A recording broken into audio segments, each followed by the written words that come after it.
Bonjour, alors dans cette petite formation dédiée aux débutants en bourse, je vais vous expliquer comment trader les meilleurs tunnels, qu'on appelle aussi range. Alors, je vais vous apprendre à faire cela sans tracer un seul trait grâce à un indicateur technique spécifique. Le but c'est de trouver des niveaux précis pour trader entre les supports et les résistances. Et donc ces supports et résistances constituent ce qu'on appelle les tunnels, ces moments où les marchés sont sans tendance. Alors pour cela, il faut que vous ouvriez la plateforme d'analyse technique ProRealTime et c'est parti. Alors, donc pour identifier les supports et les résistances sans devoir tracer un seul trait, les traders utilisent les bandes de Bollinger. Alors les bandes de Bollinger, on va aller les chercher donc sur la petite molette de prix. Donc on a une fenêtre qui s'affiche et on va chercher Bollinger. Tac, donc là on a notre indicateur qui apparaît, on voit que il est réglé sur 20 périodes, donc on va avoir en fait une moyenne mobile à 20 périodes qui évolue autour des cours de bourse avec un nombre d'écarts types défini sur 2.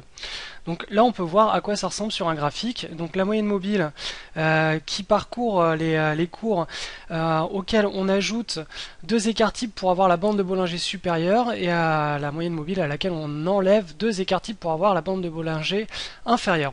Alors la logique des bandes de Bollinger, c'est qu'elles encadrent dans 95% des cas les cours de bourse. Ça signifie que à de très rares occasions, les cours de bourse vont sortir de ces bandes de Bollinger.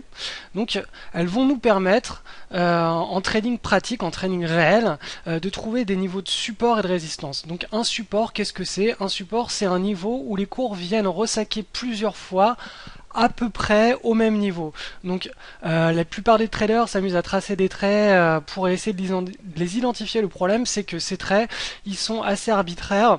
Et ils évoluent avec le marché. Donc, alors le support, comme je le disais, c'est lorsque les cours ressaquent sur un niveau.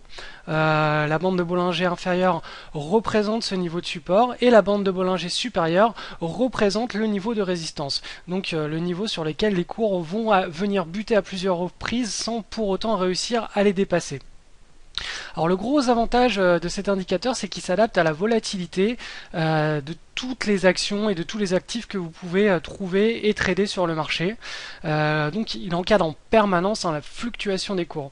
On peut voir que sur cet indicateur, on va avoir des séries de contractions et d'extensions.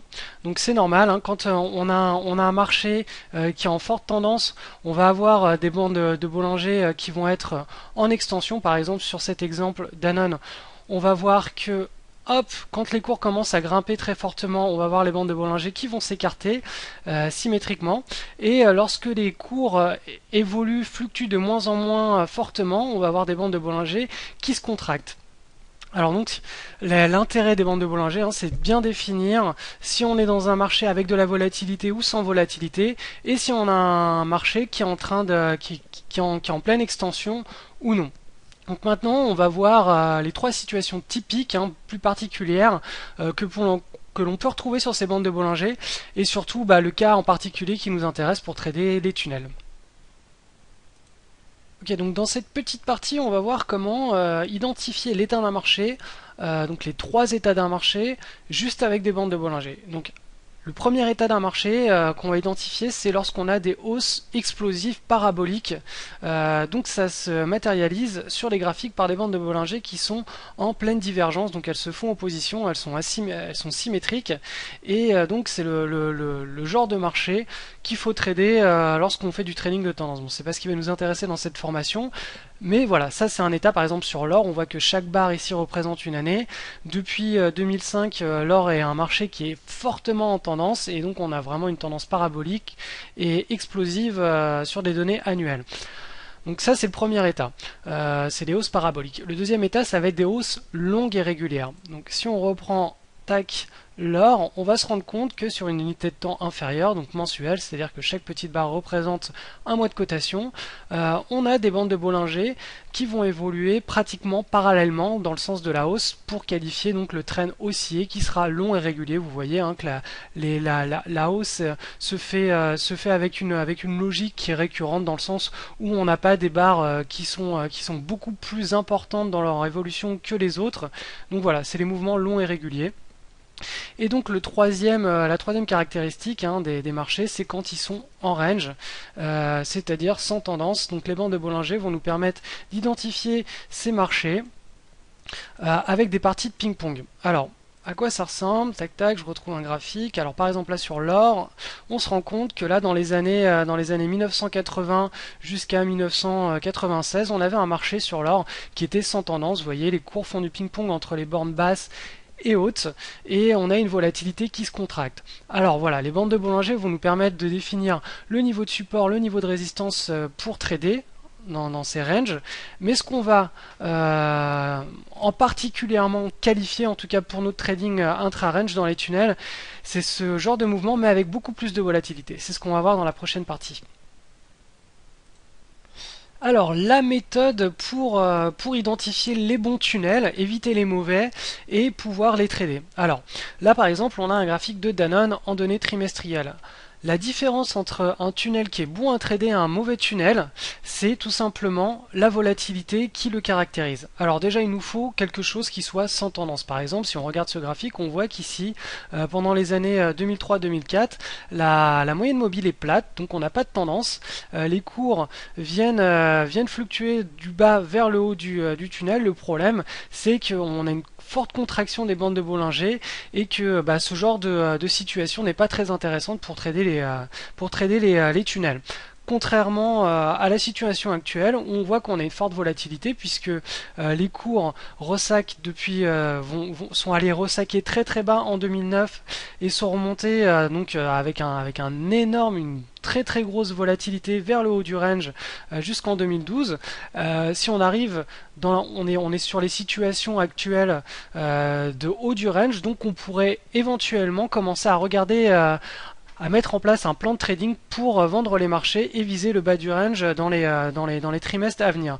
Donc si on regarde un graphique qui est beaucoup plus court terme, on peut se rendre compte de la même façon que sur un graphique quotidien. Donc là je vais prendre l'exemple du début de l'année 2012.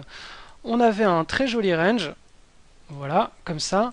Toujours sur Danone, donc on voit que la tendance elle est neutre puisque la moyenne mobile à 20 jours elle évolue sans forte tendance. Les cours font du ping-pong entre les bandes de Bollinger. On voit que ces parties de ping-pong, il y a une bonne volatilité puisque les cours rebondissent bien comme il faut. Donc là on est dans une situation de trading idéale pour trader les ranges, donc les tunnels. Contrairement, pour faire opposition à ce genre de situation qui est idéale, si je me rends sur cet exemple-là, on se rend compte que là, la volatilité est trop faible. Donc on a une contraction des bandes de Bollinger qui est beaucoup trop importante pour pouvoir s'amuser à trader ce genre de range. Puisque si on essaye d'acheter sur le support pour revendre sur la résistance, on voit que le gain sera très très faible, puisque l'amplitude des mouvements est limitée. Tandis que dans l'exemple précédent, on avait une amplitude de gain qui était beaucoup plus intéressante à trader, puisque là on voit que l'écartement entre les bandes de Bollinger est beaucoup plus important. Donc voilà, ça c'est la façon de trouver les bons contextes de trading d'un point de vue des bandes de Bollinger. Alors vous savez maintenant identifier les meilleurs contextes de trading pour trader les ranges. Donc vous savez ce qu'il faut éviter, sur quoi il faut se concentrer et sur à peu près quel niveau vous allez pouvoir entrer. Je vous ai pas encore expliqué comment entrer de manière très stratégique sur ce genre de contexte de trading. Ce sera l'objet d'une prochaine formation. Mais en attendant cette prochaine formation, vous pouvez télécharger la fiche récapitulative qui se trouve juste en dessous de cette vidéo. Et puis je vous dis à bientôt et à la prochaine formation sur mon site e-devenirtrader.com.